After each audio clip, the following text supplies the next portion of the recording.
Peacemakers of Christo. இயேசுவில் அன்பார்ந்தவர்களே, முதல் ராஜாக்கள் 10வது அதிகாரம் 23வது வசனத்திலும் மற்றும் முதல் ராஜாக்கள் 10வது அதிகாரம் 14லேருந்து 29 வரைக்கும் நாம் பார்க்கும் பொழுது, சாலோமோன் ராஜா செல்வந்தனாக இருந்தார். பொன், வெள்ளி, உலக நாடுகளின் வரி மற்றும் ஏகப்பட்ட பரிசுகள் அவனை நாடி தேடி வந்தது. சாலோமோன் ராஜா இவர் எங்கிருந்து உருவாகுகிறார்? தாவீதிடமிருந்து உருவாகுகிறார். இவர் எந்த மனைவிக்கு உருவாகுகிறார்? சாலோமோன் ராஜா தாவீதுடைய மகன். எங்கிருந்து உருவாகுகிறார்? முதல் மனைவிக்கா, 2வது மனைவிக்கா, 3வது மனைவிக்கா, 4வது மனைவிக்கா, இல்ல 7வது, 8வது, 9வது, 10வது மனைவிக்கா? அவர் 10வது மனைவிக்கு. அது யாருடைய மனைவி? உரியாவுடைய மனைவி பெத்ஷிபா.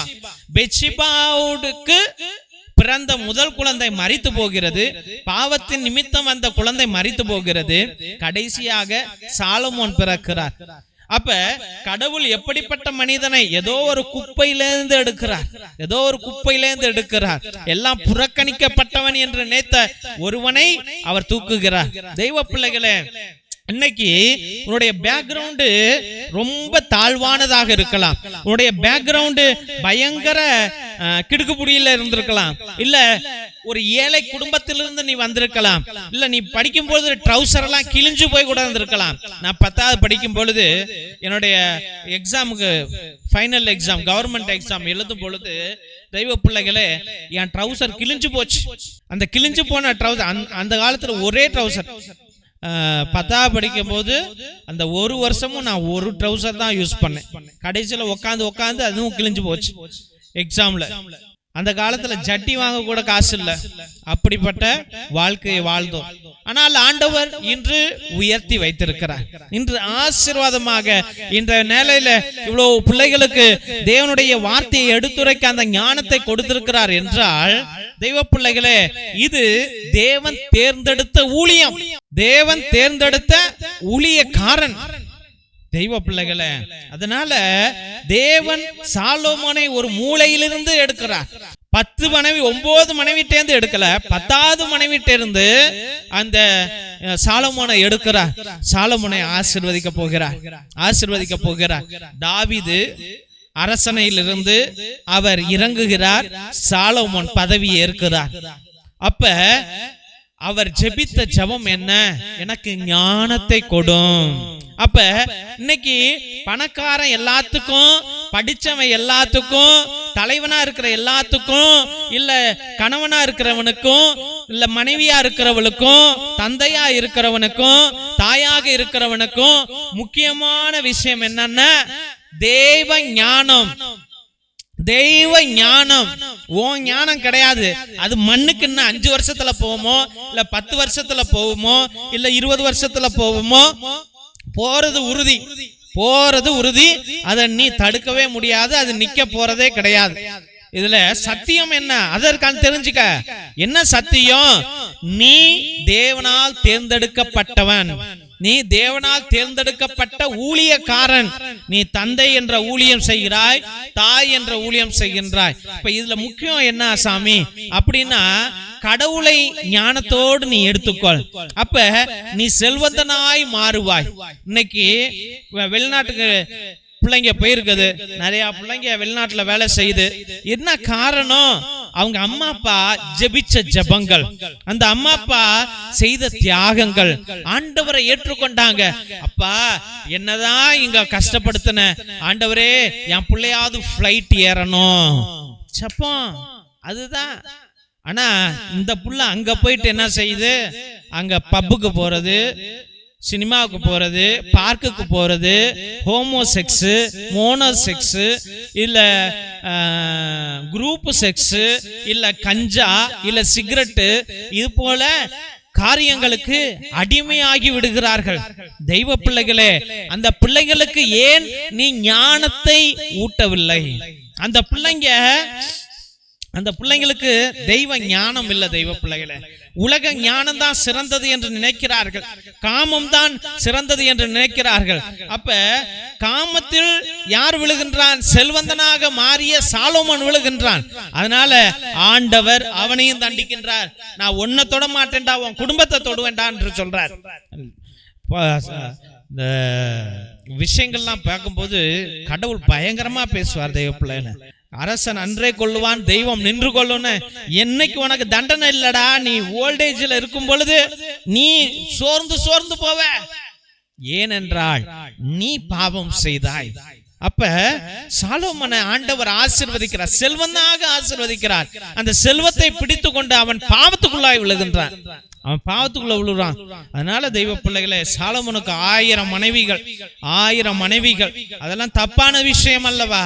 அதனால்தான் நான் உன்னை தொட மாட்டேன்டா, உன் குடும்பத்தை வம்சத்தை தொடுவேண்டா என்று அந்த அரசாங்கத்தை சிதறடிக்கின்றார் தெய்வ பிள்ளைகளே.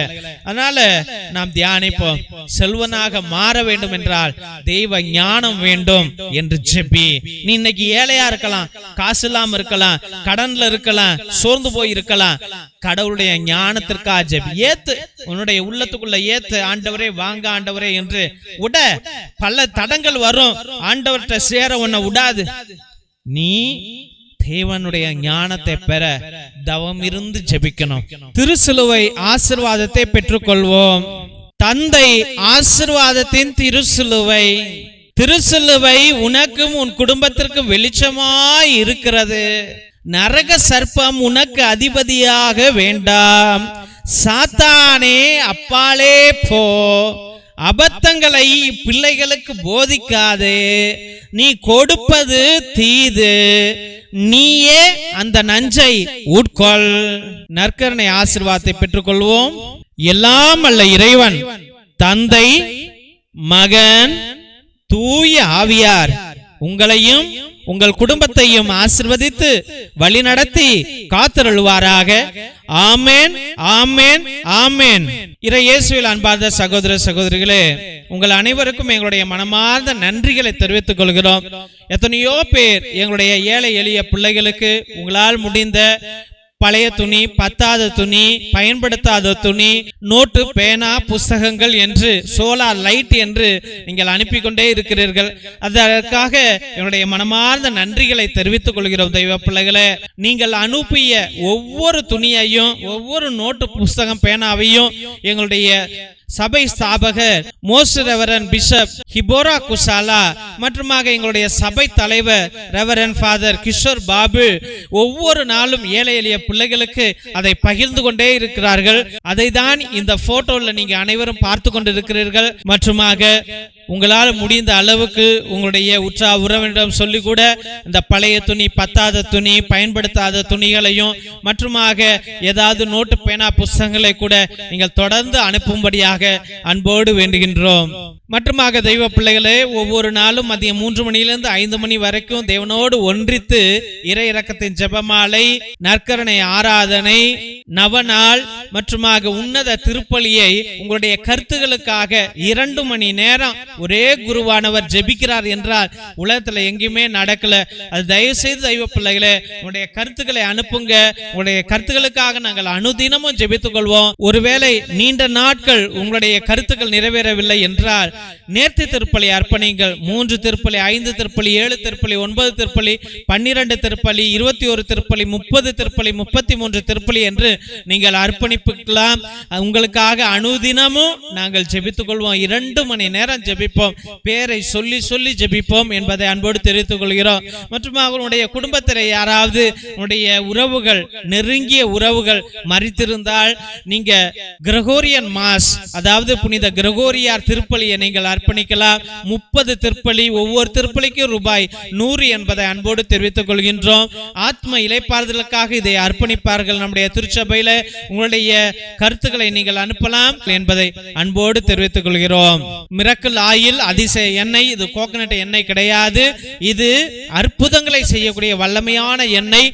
எல்லா நோய்களுக்கும் வலிகளுக்கும் பயன்படும். தலைவலி, நெஞ்சு வலி, மூச்சு வலி, முழங்கால் வலி மற்றுமாக மூச்சு வாங்கல், வயிற்று வலி அனைத்திற்கும் பயன்படும். எல்லா நோய்களையும் தீர்க்கும்.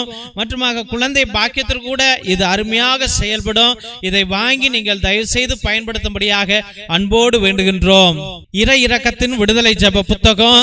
இது அந்த காலத்தில் நம்முடைய மூதாதையர்கள் செபஸ்தியா தகடு, அந்தோனியா தகடு செய்வதற்காக வல்லமையான ஜெபங்களை வைத்து அந்த தகடுகளை செய்தார்கள். அதில் உள்ள ரகசிய ஜெபங்களுடையவை இவை. இந்த ஜெபங்களை வாங்கி நீங்க பயன்படுத்துங்க. உங்களுடைய செய்வினைகள், கட்டுகள், குடும்ப கட்டுகள், தலைமுறை சாபம் அனைத்திலிருந்து உங்களுக்கு விடுதலையை ஆண்டவர் கொடுப்பார். இது வல்லமையான புத்தகம் தெய்வ பிள்ளைகளே. இதை வாங்கி நீங்கள் பயன்படுத்தும்படியாக அன்போடு வேண்டுகின்றோம். மற்றுமாக தெய்வ பிள்ளைகளே, ஒவ்வொரு நாளும் மதியம் 3 மணியிலிருந்து 5 மணி வரைக்கும் நடக்கும் இந்த உன்னத ஜெபத்தில் கலந்து கொள்வதற்காக நன்றிகள். இந்த சேனலை தயவு செய்து சப்ஸ்கிரைப் பண்ணுங்க, இதை ஷேர் பண்ணுங்க, உங்களுடைய வாட்ஸ்அப் ஸ்டேட்டஸ்ல வைங்க, உங்களுடைய வாட்ஸ்அப் குரூப்ல வையுங்க, மற்றவர்களிடம் பகிர்ந்து கொள்ளுங்கள். தெய்வ பிள்ளைகளே, இந்த ஜெப வழிபாட்டில் கலந்து கொள்ளுங்கள், கேட்டுக்கொள்ளுங்க. ஆண்டவர் அற்புதங்களை அவர்களுக்கு செய்வார். நீங்க இந்த ஊழியத்தை தாங்கினார், உங்க குடும்பத்தை ஆண்டவர் தாங்குவார் என்பதை அன்போடு தெரிவித்துக் கொள்கின்றோம். தேவனுக்கே மகிமை உரிதாகுக. God bless you all.